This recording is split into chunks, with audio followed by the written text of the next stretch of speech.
Hi students and welcome to week 13 in your online Lifespan Growth and Development class.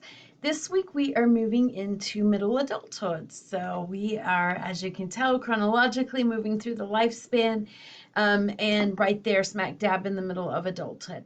So this week is a little light of a week in terms of work. So of course I want you to read the chapter and review the PowerPoints.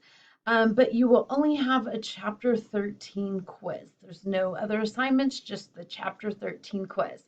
So catch your breath, at least for this course. I know this is the only thing you have going on in your life.